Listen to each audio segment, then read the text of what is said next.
Welcome to The Explainer. Today, we're going to crack open one of the most fundamental questions in all of computer science. How do you know if a piece of code is actually good?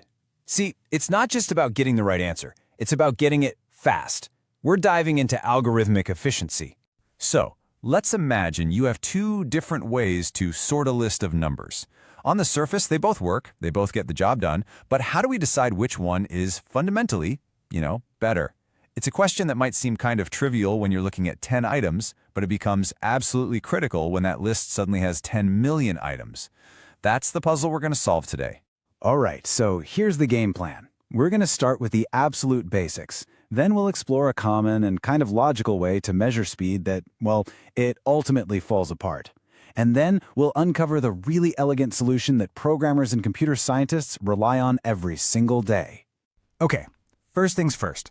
Let's make sure we're all on the same page about what we even mean when we use this word algorithm. At its heart, an algorithm is really just a set of rules for solving a problem. The best way to think about it is like a recipe. You take your ingredients, that's your input, you follow the instructions step by step, and you get a result, your output. Hopefully, a delicious cake. And just like recipes, not all algorithms are created equal, right? A good one has to be clear, it has to be correct for every possible situation you throw at it, and, this one's super important, it always has to finish. You definitely don't want a recipe that just tells you to stir the batter forever. So if we have a bunch of different algorithms that can all get the job done correctly, why do we get so obsessed over which one is better? I mean, really, if two different sorting methods both give you a perfectly sorted list at the end, who cares how they got there? Well, as it turns out, the path they take to get there, that is everything. It all comes down to two big ideas: efficiency and scale.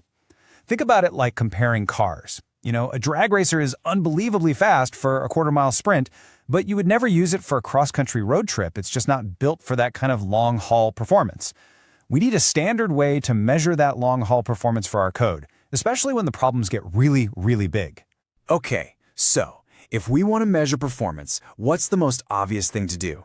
Well, a logical first try might be to just count every single tiny operation the computer has to make. Let's see where that road takes us. Now, this approach actually has a formal name. It's called the RAM model, but the idea itself is super simple. We're just going to meticulously count every basic instruction. Every time the computer adds two numbers, assigns a value to a variable, or compares two things, we count that. We'll call it one step. All right, let's try to apply this counting method to a really simple sorting algorithm called insertion sort. Now, don't get bogged down trying to read every line of code here. The key idea is just this. It works by picking up an element and then sliding it into its correct spot within the part of the list that's already sorted. Simple as that. So after we go through this really painstaking process of counting every single step for the absolute worst case scenario, we end up with this big, complicated algebraic formula. It basically says the total time, t, for an input of size n is some constant times n squared plus another constant times n plus some other stuff. Yikes. And let's be honest, this is a total mess. It's not just that it's incredibly tedious to calculate. The real problem is that those little constants, the c, d, and e, they can actually change depending on the specific computer you're running this on.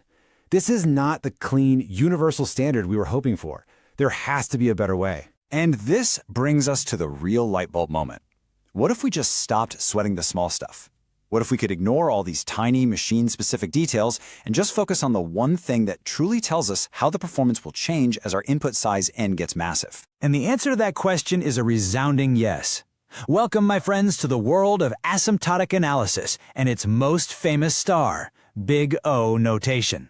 Here's the big idea with Big O. It doesn't care about the exact number of steps. It's not about seconds or milliseconds. Instead, it describes the relationship between how big your input is and how many operations it takes. It answers the fundamental question: as my input gets bigger and bigger, how much slower is my program going to get? Okay, now you're going to see this formal definition, and it looks like something straight out of a math textbook. For now, I want you to just ignore the symbols. The core idea is actually beautiful and simple. Imagine our messy, real-world runtime is a little boat, and Big O notation is this giant, simple wave behind it. For a while, the boat might bob up and down on its own, but eventually, as n gets big enough, that simple wave will always be bigger than the boat. We only care about the shape of that big wave, not the boat's tiny little wobbles. And this, right here, this is the magic of Big O. We take that complicated, messy formula from before and we ask a simple question: when n becomes a million or a billion, which part of this equation grows the fastest? Well, it's the n-squared term by a long shot. So we just drop all the less important parts, the constants, the smaller terms, and we're left with the pure essence of its performance. We say insertion sort is O of n squared. It's simple, it's elegant, and it tells us everything we need to know about how it scales. So how does knowing all this actually change the way we look at problems and write code? Well, it gives us a shared language, a shorthand, to talk about performance. Instead of getting lost in the weeds of counting exact steps, we can quickly classify algorithms into these different performance families. And that tells us immediately how they're going to behave under pressure. So here are some of the most common performance families you're going to run into. Up at the top, you've got O of 1, or constant time. This is the absolute holy grail of efficiency. It means your code takes the same amount of time whether it's dealing with 10 items or 10 billion. It's incredible. But down at the bottom, that's O of n squared, quadratic time, like our friend insertion sort. This is kind of a danger zone. It's an algorithm that gets slow really, really fast as your data starts to grow. So the key takeaway here is this: Big O isn't just some abstract academic theory. It's the language that powers the entire fast, scalable digital world that we all rely on. It tells the story of how an algorithm is going to behave when things get tough. So the next time you're using an app and it suddenly starts to lag as you add more and more data, ask yourself, what story is its Big O telling you, and what kind of inefficiency might be hiding under the hood?